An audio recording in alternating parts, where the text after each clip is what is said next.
Empire.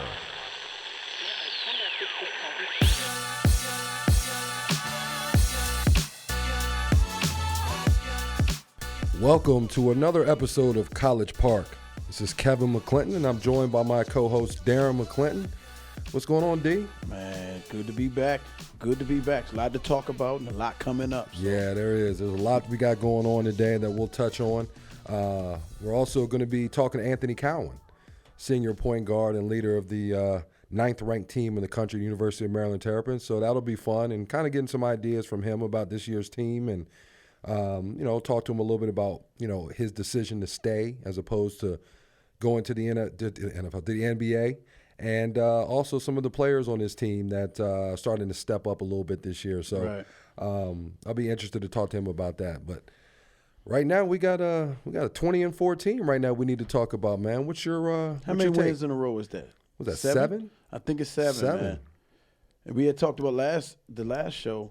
We were talking about the atmosphere going out to Champaign in Illinois, man. And it was just as advertised. It was the crowd was crazy. Yep. That's a hard place to play, as is any home court in the Big Ten this year. But that was a hard place to play. It was a very good win. Very good win for the Terps, man. I think it was the best win of the season, to be honest with you, because there have been a lot of doubt about them on the road and whether or not they could win a big game. And, they got that win against Northwestern, came back and got another big win on the road. And then in this Illinois game was big for them. So, and they were ranked. Illinois was ranked. So I think from that standpoint, this really was the best win for Maryland. And I think it's going to give them a lot of confidence and swag going into the remaining part of this schedule. But I'm excited for them because I think they've kind of hit their mark or hit their stride right now, which is going to be very exciting to see come down the stretch. I'll tell you what, Turge went to a zone, and I hadn't seen it this year yet. And they say they work on it a lot in practice, but they haven't really pulled it out in games much. They've done a little bit of three-quarter press. Right. I've seen that, but just flat-out zone. Right. And that kind of mixed Illinois up, man. It was like, they were shredding the man-to-man defense. Right. And he changed it up, and they were down midway through the first half by as much as 14. Yeah. Yeah, and it's tough, especially when you're down 14 as a coach, because when you go to a zone, you're like, it's hard to change the defense because you want to get that original defense that you're coming out with. You want to kind of get it going. But to change the defense down 14, you're taking a risk, but it was a very good risk because Illinois did have a hard time. They didn't really get into their zone offense. Maryland extended it out really well, and they were able to get some misses and get some breakouts and able to cut into that lead and eventually overcome that lead. So I thought that was a very good move by Turge. Yeah, it's a risk, Kev, but I like it because when your staple, is your man. That's what you rest on. Your man-to-man defense, tough man-to-man. Right. And that's what the other team, on their scout practice is working against. Right. And when you hit them with a zone all of a sudden, it kind of throws them out of rhythm. And Illinois coach was like, it kind of threw us for a loop. And with the three-point line being moved back a little bit and the way teams across the country are shooting, the shooting percentage is dropping, I like it. I have no problem with it. Every once in a while throwing a zone in there just to mix things up a little bit. The only problem is Maryland's a very good rebounder team. And when you go zone, you got to find a body. You got to box out. Right. Especially for teams that are very, very good on the offensive glass. So. And then on top of that is when you do run zone, you don't have as many zone offenses to run. Right. You have a lot of man offenses that you can run based off how a team is playing you, but you don't have a lot of zone offenses. So that cuts your playbook in half. And now it forces you to kind of look at some things that you probably haven't practiced. And it showed because Illinois just couldn't get a good look. And then they got in foul trouble a little bit. So that kind of added on to, what Maryland's comeback and what they were able to do. Down by 14, then Maryland went on a ferocious run to close that half. Right, they closed it to 42-40 going into the locker room. Right. On Wiggins' second three-pointer. Now I'm gonna tell you, That was a big shot at the buzzer, too. We put out a missing report on Ayala, man. I think we found him. Yeah, we found him. I think we found him, right? Yeah, somebody called in, said they found him. There were two plays that stood out to me, right? Ayala got the rebound. Mayer put the ball on the deck once, but he looked up, kind of like how Kendall Marshall used to do. Head was up, looked up, found Wiggins running the wing, knockdown, splash, right? And then he did it again at the buzzer. Wiggins hit another one that gave him so much momentum going into the locker room, man. Those are the kind of plays, that along with Ayala hit a three. And I remember you had said in an earlier podcast that sometimes, everybody knows that you're in a slump, right? Your team's talking to you, trying to pick you up. Sometimes it's going to take a shot. Maybe it might go off the glass, and it didn't even mean to go off the glass. Hit the back of the rim and just fell in. You saw that, right? I remember that. Ayala shot a three from the top of the key, and it kind of got wedged between the rim and the backboard, and it dropped in. Yeah. Right? He had the biggest smile on his face. Yeah. I'm like, wow, that might be what it is. So then after that, he makes another one, and then he makes another one. And then going into the next game against Nebraska, he was in rhythm again. So sometimes, it does take that, and we need him. So I'm glad we found him. Yeah, you know what I mean? We need him definitely, and and like I said, I think that game showed what kind of team Maryland can be. We've been waiting 6 and times waiting they've and come waiting. back from being down double figures. Yeah. 6 times. Yeah. And that team gave them problems back here in College Park in December. You remember they almost, Maryland almost lost to them. Absolutely. If it wasn't for a last-second shot by Anthony. So things are starting to kind of form into what Maryland is going to be, I think. And, this 7-game winning streak, you can tell they're playing like the 9th-ranked team in the country. And we just have to continue to do what we're doing. Don't change anything. There's no reason to change anything. Sticks is playing phenomenal. Anthony's playing with a lot of swag and a lot of confidence, and the rest of the team is also is playing well. But with that Illinois game came the Nebraska game.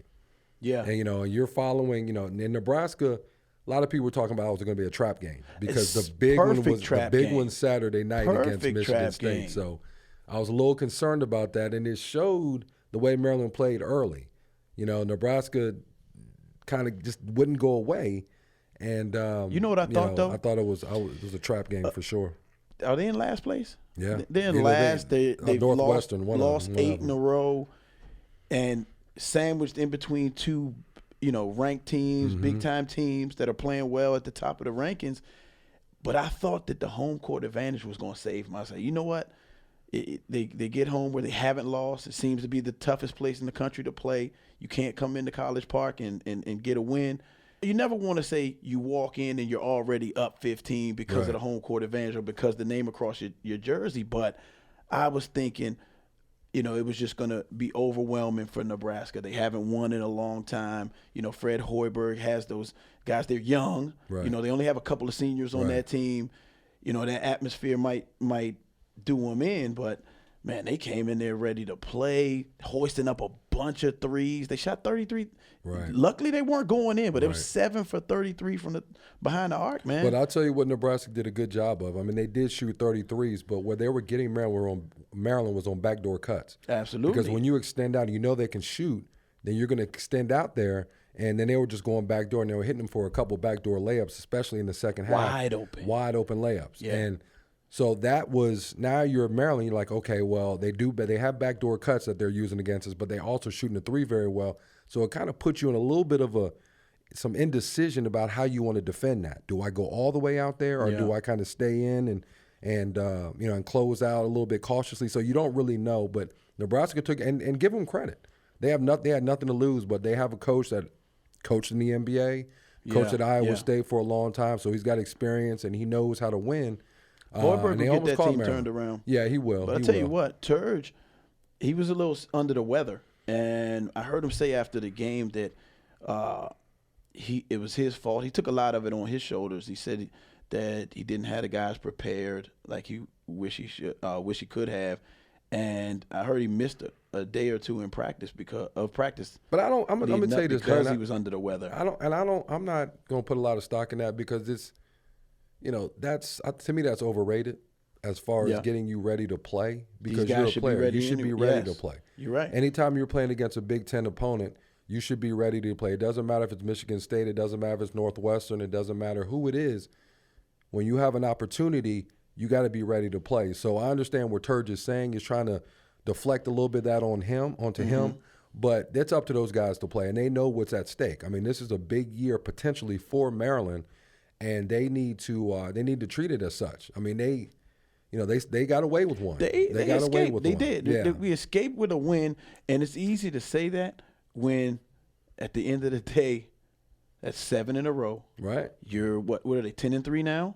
10-3. Yeah. 10-3 in the conference, sitting alone up top, and you're 20-4 and 9th in the country. Yeah. Yeah. So if you're gonna learn something, you'd much rather learn from a win as opposed Steady to a Eddie, loss. keep getting the W's. Right. 16 times this year, a top 5 team in the country. 16 times has lost to an unranked team. Yeah. Yeah. It just happened again. Louisville just lost to Georgia Tech. Yeah. Yeah. So there's so much parity in college basketball. Hey. And we've talked about it, and it makes it fun, but also at Maryland, University of Maryland knows they have a chance. Yes, stay in the conversation. Right Maryland there. is definitely in the conversation. Yeah.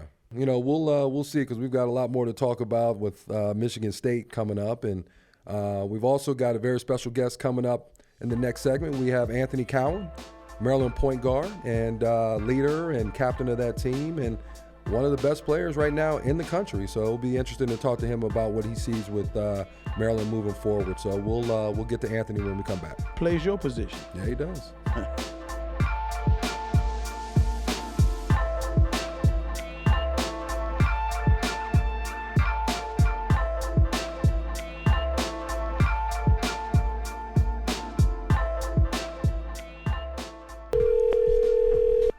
Hello. Go ahead. Hey. What's up? Ant, what's going on, man? It's Kevin. How you? Now I'm chilling. How you? I'm doing all right, man. I'm doing okay. How you feeling? I'm good. Can't complain. Okay. Tell me a little bit about, what the mindset is right now as far as how you guys are approaching each game. How do you guys coming out and being able to get off to these good starts and being able to play the way you're playing right now? Yeah, no, our mindset has always been the same. Just trying to get better every day. Obviously we going through a little winning streak right now, but we know we still got a lot more work to do. So that's just our mindset, really.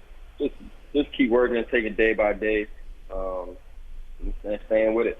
Hey, Ant, I know last year when Sticks was a freshman, there was a couple of times when you be wanting that alley-oop play, and he wasn't ready to catch it, or the timing was off. And I see this year, it's just like clockwork, man. You guys are on the same page, and I know that takes time. But talk a little bit about how your relationship with Sticks has grown, and how y'all have been able to become an inside-outside, dynamic combination. Right. No, after last season, me and him, we just realized that me and him had to build that chemistry back together. Obviously, Bruno was leaving, so he kind of had to step into that role. That chemistry started back up. I just playing pickup with one another almost every day. We on the same team. Us playing one-on-one every day. Just little things just to help the chemistry out. Yeah, it's important. And obviously, it's been getting better throughout the year. Just exactly with the example you came in, just in terms of the lobs, just knowing when I'm throwing it or when it's open. I think me and him got a really good connection at that, and hopefully it can only get better. Absolutely. And let me ask you about Eric Ayala. I know he was going through a little stretch there where he wasn't shooting the ball well, and you could kind of see it that he was. It's when you're struggling as a basketball player, sometimes it's very hard to get back on track. And I remember when I played. When I had bad games, I would have a teammate that would come over and just kind of give you a little bit of confidence and motivation. Was there anything you guys said to Eric as far as trying to get him through that little stretch where, maybe he lost a little bit of confidence? Because I know you guys, expect a lot from him. He's a big part of the team, and because these last 2 games, he's been playing really well. Right. No, it was all collectively from his teammates, from the coaches, to myself. Just telling him to make sure that he knows that we still have the utmost confidence in him. And every time he's open, with any means, we want him to shoot the ball. So he realized that. He came back. He had a big game against Illinois on the road. That was huge. He was able to hit some big shots in the second half. Yeah, obviously in that last game against Nebraska, I think he was like 4 for 6 from 3. So Yeah. Hopefully he's getting his back his groove, but just letting them know that we all have the utmost confidence in him and we want him taking those shots. So I think when he realized that, I think it took a little pressure off him. Yeah, it's key to play loose and know that everybody has your back with going through slumps and everything like that, to still stay calm, cool, and collected, because, you know, the shot's going to fall. The shot is going to fall, and y'all are going to need that. That's good, man.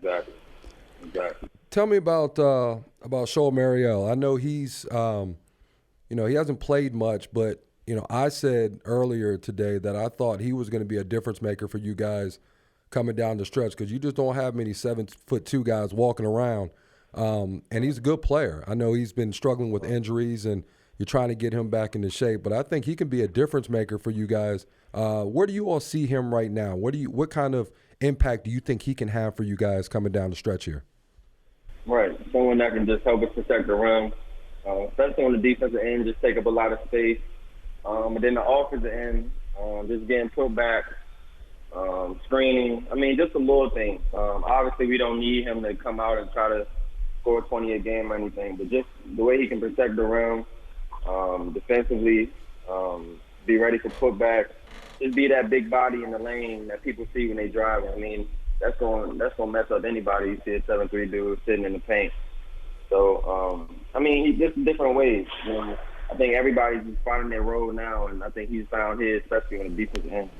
And I know that we talk all the time, and I know you're grounded and you're focused, and you're really concentrating on having a great senior year to top off this career that you've had. That's been phenomenal.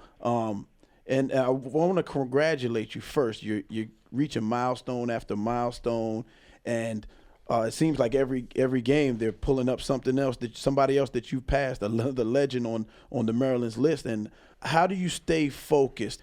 How important is that for you to just stay grounded, stay focused, and keep your eye on the goal? Right, something that my dad always told me that stuck with me, especially when I was younger.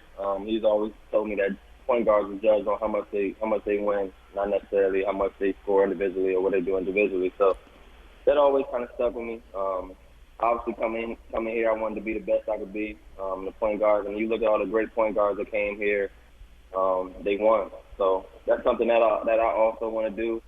All the accolades and the records, that's cool to know. It's something that I always dreamed of as a kid. But if you look at throughout my career, through AAU, to high school, I won. Yes, you did. That's my one. Yeah, in college, that's a huge goal of mine. And just know only way I can do that is by staying focused and staying grounded. So just realizing I got a lot more work to do. So yeah. Well, I'm gonna tell you this, man. I've been really impressed, and I know I texted you the other day. I've been really impressed with how you've matured and how you've really taken on that leadership responsibility, because it's hard, man. It's hard being a point guard, but then also being a senior and having all of that responsibility on you. I mean, I did it when I was at Maryland and being a senior point guard, and that's tough to do because you have to really pick your spots, because you have to facilitate, you have to really set guys up and try to get them to be successful. But then at the end of the day, you also have to do what you do, and you've done a great job of that. And I think it's just the game has slowed down for you a lot. Was there anything as far as going into this year? What did you expect? What did Anthony Cowan expect from Anthony Cowan? Like, what did you expect from yourself going into this year? Right. I think I expected to do exactly what I'm doing right now. Just leading my team, making sure we win at a high level, making sure we playing at a high level.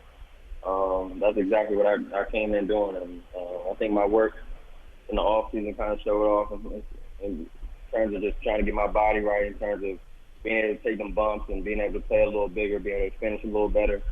I can still shoot the ball a lot better than I thought I would, but that's still a lot more basketball to go. But other than that, I'm doing exactly what I set out to do.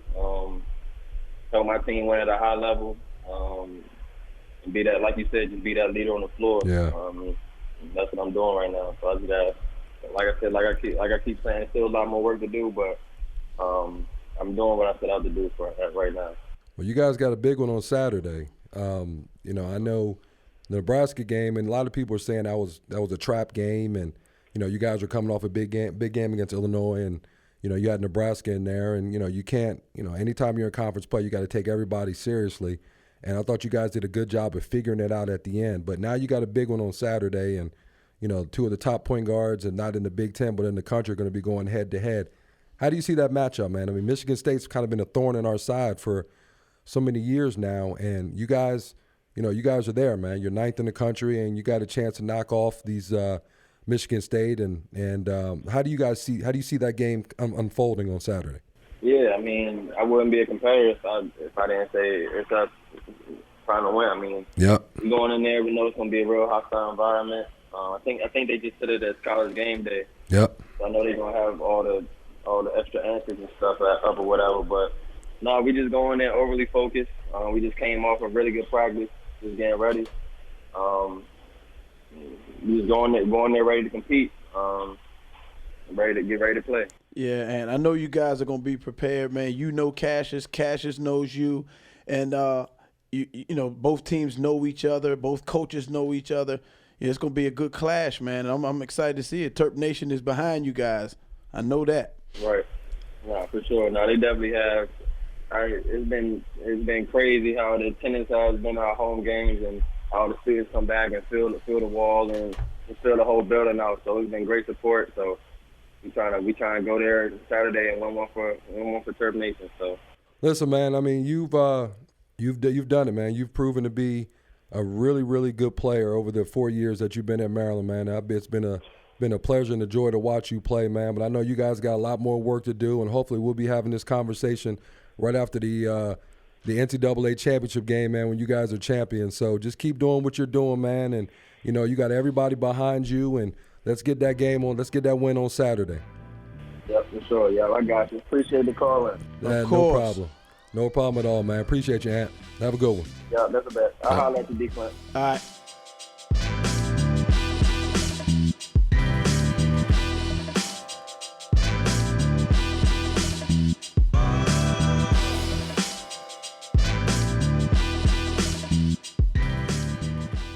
Good stuff, man. That was some good stuff from Anthony. The young fella's grown up a lot, man, over the last 4 years. It's been good watching him from coming in as a highly touted freshman coming out of St. John's and playing behind.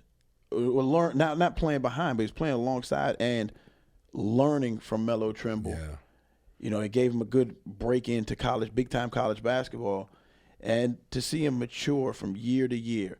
And I know he really, really appreciates the conversations from yourself, Walt Williams, you know, other guys that have done it before him and that are guiding him. Because it's tough to be Maryland's point guard. It's a lot on you guys' shoulders, man. And you know, he's handling it well. But you got to take a lot of credit, Darren. I mean, I know you're gonna be humble about it, but I mean, you working with Anthony for the last 3-4 years or however long it's been, getting him in the gym and training him and all those types of things. So I know you feel good about where he is because you've had a lot to do with that. And our relationship is good. It goes back far, and I coached against him coming up. So he was the enemy, you know, in his DC assault days. But we've been working. I've kind of tried to help him with not only just his skill set, but his mindset. You know, how to pick your spots, how to be a lead guard as well as a point guard. You know, those are two different things. Let me ask you this. Do you think, and I know you've had a lot of conversations with him, how do you think he felt about coming back instead of going to the pros? Do you think, was that a conversation that you guys had? Was that, something that you guys discussed? Like, tell me a little bit about that. Do you think he's comfortable coming back, or how do you feel about that? Yeah, I think he's very comfortable with the decision. It was Anthony, it was his dad, it was Coach Turgeon and the staff. You know, he wanted to test the waters and see where he was, see how NBA personnel as well as general managers and scouts felt about him, see where he was. Right, and then you get a chance to do that, work out for a few teams, get really positive and negative feedback, and see where you are. Right. And then you can take that into your senior year, make those improvements and adjustments, and try it again after, finishing and closing the book on your college career. Yeah. I think he's very comfortable with the decision, and I think the people around College Park are comfortable with it as well. Yeah, I made the comment before about players coming back, and I think sometimes people think if you try the waters or you test the waters in the NBA and you come back, then you're a failure, and I think that a lot of times people think that, he wasn't ready. Sometimes you just have to have an idea and be realistic about your game, about where you are. And there's nothing wrong with coming back. There's nothing wrong with getting better at the college level to get yourself ready for the NBA. 1,000%. You know what I mean? And Sticks did it.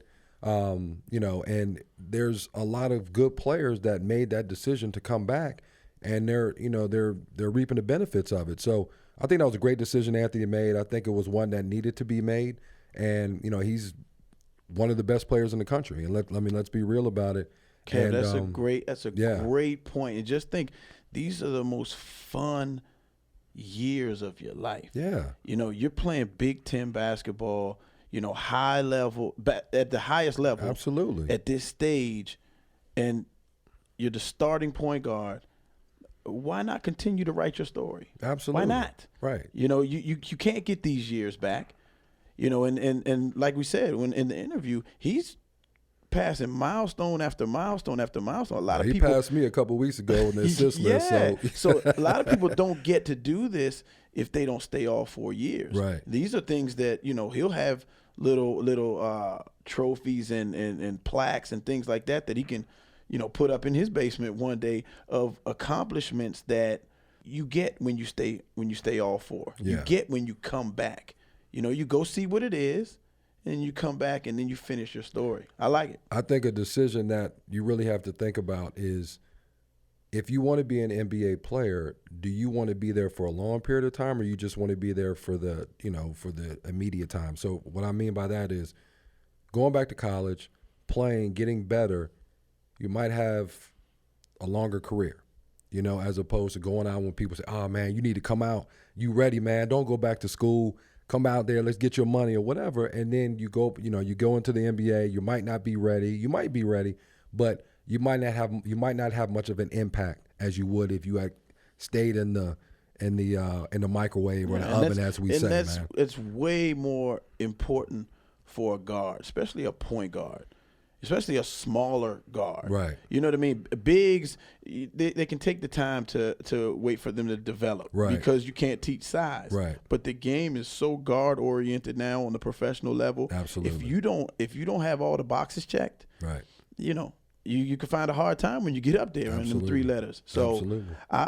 I'm a fan of it, and I know college basketball's fan base is a fan of, you get to see Cassius Winston against Anthony Cowan, 2 4-year point guards battle this week. Well, it's college game day. Don't get any better than that. It's gonna be great. It's gonna be great. Got Michigan State coming up, man. Yeah, man. Yeah. This time of year, it gets no better than this. It gets no better. They called college game day, right? Yeah. Everybody's going to be in East Lansing. That's what it is, East Lansing. Yeah. And, these are 2 senior point guards going at each other, right? Michigan State is coming off a nail-biter win over Illinois. Maryland's coming off a big win over Illinois. And a nail-biter against Nebraska. Right. Yeah. So, it's primed to be. What you think? You gotta love these games. Yeah, it's what you live for. You know what I mean? When I was in school, when the Blue Devils came in town, when the Tar Heels came in town, or when you went, it was just, that's what you played college basketball for. You know what I mean? And I think now that we've finally wrapped our brain around the fact that Maryland's in the Big Ten, and we've been waiting to feel that impact of being in the Big Ten and not in the ACC anymore. This feels like, okay, we're a part of the Big Ten. This game feels like it because you have a good team. Maryland has a good team. Michigan State has been top dog in the Big Ten for years. They are they're the measuring stick. They're the standard of the Big Ten. They got probably the best coach in the Big Ten, best program in the Big Ten. At least that's the way it's been for the last 5. This is a time to slay the dragon. This is a time to come into East Lansing and beat them, and just, all those demons and all that. We have a chance to do that. You got to love it, man. You have to love this game, man. It's just, this is what you play for. This is what Anthony was talking about. He wouldn't be a competitor if he didn't embrace this challenge. And, that's what it's all about, man. Yeah, he said, I hope Turge is back to feeling good again. Yeah, I think he'll have prepared, though. I think he'll have prepared. Anthony just said they came off of a very good practice. It's time to get focused, time to get ready. Like you said, when you go on the road, all you have are your guys. I know it's going to be a lot of Terp fans there. They're going to travel with the team. It's a big game. But these players, they're going to get in that hotel. They're going to come together, just like they did a few games ago in that locker room at halftime. Yeah. They're going to come together. They know the nature of this game. They know these are those moments that you go to school for. Usually when a player says they had a good practice right before a big game, it's just basically the energy level. Absolutely. The energy level is so high. I mean, you yelling, you clapping your hands. It can't be anything else. It's the energy. Yes. You know what I mean? You're not making any more shots in practice than you did before. You're not running better plays. It's the energy level. You know what I mean? You might move a little bit faster. You know what I mean? There's more talking. There's more engaging, because you feel it. You know that everybody's going to be watching this game. Yeah. You know what I mean? And so I think from that standpoint, that's probably what he was talking about. It's a hard just place the to play energy too. level. And like I said before, man, over 6 times, it's been 6 times this year that the Terrapins have been down by double digits. Yeah. So even if that happens, we're fine. We weather the storm. Right. Weather the storm. Just keep doing what we do. Shots will start to fall. I'm excited for a nail biter. It's going to go down to the wire. I think it's going to be a big time game. It's going to be what it's built up to be. Right. And I'm telling you right now, that number 1 seed in the NCAA tournament, that might be out there for them. That might be. I mean, they've got what, 7 more games left? Yeah. They got a chance to get a number 1 seed. I think right now they're picked to be number 2 seed. Yeah, I think that was what it was. But they're hot they're hot right now. Number 2 seed. Now is the time to be hot. Might be out there. Yeah. Now's the time to be hot. This is when you want to be playing your best basketball for sure, and that's what they're doing. So Saturday's going to be a big one, man. I'm excited about it. I really am. I can't wait to see it. And I know all Maryland Nation is going to be watching that game, and with the excitement that we have for it, because they got a chance to to get this one on the road. It'll be such a great win for them. Yeah, we'll be back to chop it up. Yeah, we'll talk about it next week, but let's hope we get one. See how our predictions go. Yeah, I got Maryland 68-62. 68-62. All right, I'm going to go to Delaware with that, man. Okay, 68-62. 68-62. 68-62. That's my prediction. There we go. I'm going to agree with you. All right.